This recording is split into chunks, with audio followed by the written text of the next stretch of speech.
today I'm going to bring you along for a little post-canning chat on my asparagus, plus how I wash my jars. Everybody does it a little bit differently, and I know there's a lot of new canners out there, and I want some suggestions in the comment section on how you would use your home canned asparagus or just regular canned asparagus, which is extremely expensive if you purchase in the store. So I take my rings off and I wash them with hot soapy water. I did not put vinegar in my canner, and I didn't get any residue on my jars at all, which was nice. Headspace, let's chat headspace for a second. So because I raw packed these, you will lose a little bit of headspace, but not bad. And then look how pretty the tips look in the jar. It just, they came out beautiful. So these are tender and soft. I've got a couple of really good recipes I want to share with you. If you'd like to see that, leave me a comment in the comment section. So all I do is get my water going. I'm going to bring you in close. Hold on one second. I'm going to bring you in close so you can see. It's super easy, and this is how I've always done it. It's fast. I'm not wasting a lot of water to do this, and the jars come out pristine. So, and even though I didn't have any, I wouldn't say per se siphoning as much as there's air in the vegetables, so you're going to lose some space in the jar, which it causes the headspace to go down a little bit. This is just below where I wanted it. Not bad. A little bit of the tips are sticking out, but it doesn't change the product at all. So, totally safe. Okay, let's come on in and wash up some jars. Okay, so first thing I do is get some hot, soapy, some hot water running. And I'm going to grab my sponge and get that. Now, my sink, you can turn it off and on without having to touch it. So I literally am going to come in here, go around that, around the threads really well, because you don't want any residue of anything to interrupt or to corrode your seal. All right, I know a lot of people submerge these in water. I don't see it necessary, unless I had a huge batch. I might then do a sink full of soapy water, and you can, if you have, let's say you have some of that calcium deposits on your jars, the white mineral deposits from hard water, you can toss some vinegar in the water, or you can, have your sponge soaked in a little bit of vinegar. Either way, it works. All right, so this is how I do it. Super simple. Like I said, I really get scrubbed around the threads of where that is. I store my jars without rings. That is recommended on how to store your jars properly.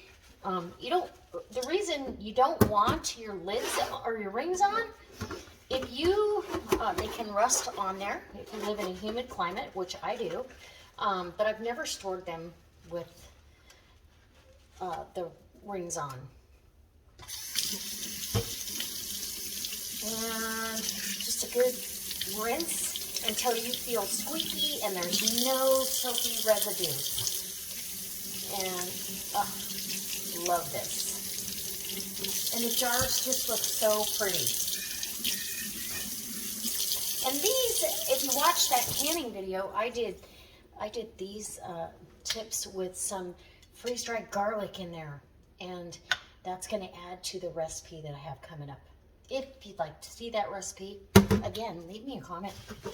Let me know what you do with your home canned asparagus. Do you wash your jars differently?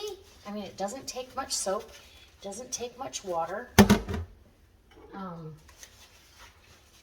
and you can get everything off there. And double check your seals. I always check my seals before I go to bed, so I don't have product sitting. If I have a fail, I don't have product sitting out. Anyway, and then I'll leave these sit to dry on their own while I'm at work. And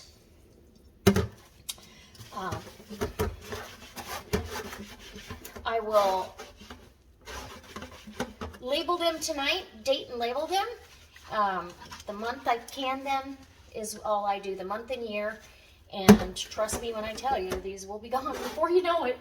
I'm hoping I get another sale on asparagus. Because last night was the last night I could have gone and bought more at 87 cents a pound. So, anyway, that's my story. All right, that's how simple that is. Super simple and so pretty. And see how gorgeous? Look how beautiful. And you can see the garlic in there. Oh, yum. All right. Let's get you paused here. So if you are in a hurry to get these on the shelf, let's say you just want to get this chore over with, you're going to take your jars and really dry them well. I like to air dry them, but if I was going to get these into my canning boxes or on my shelf, I would dry them very, very good. And they're just squeaky clean, okay? Dry the lid really well. Get a Sharpie marker, because these are not Tatler lids. I don't have to use a label. I can just mark the date, 2/22, and asparagus.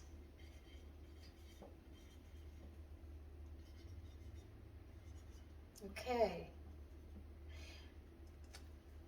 And on the shelf it goes. That's how simple it is.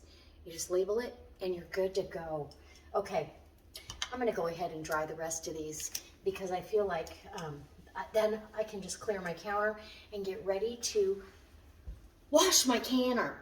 Okay, if you guys wanna see a video on how I take care of my canner and store it, let me know in the comment section below. I will be happy to show you how I wash up my canner, and I do it after every single use. Now, do I scrub it the way I'm going to scrub it for you in that video? No, I wash it with soapy water, and then I put the little bit of Vaseline around the rim, and how I store it in the garage. So if you want to, like I said, if you want to see that video, let me know, and I'll do a video for you. A lot of people want to know, how do you take care of that All-American canner? How do you protect the gauge? How do you make sure the petcock is in good working order? Should you have extra stuff? All those things can be discussed in that video. Replacement parts, that kind of thing. All right, so I'm going to finish labeling the rest of these jars, and I'll get them out on the shelf. And like I said, tell me what recipes you have in your arsenal for canned asparagus, and share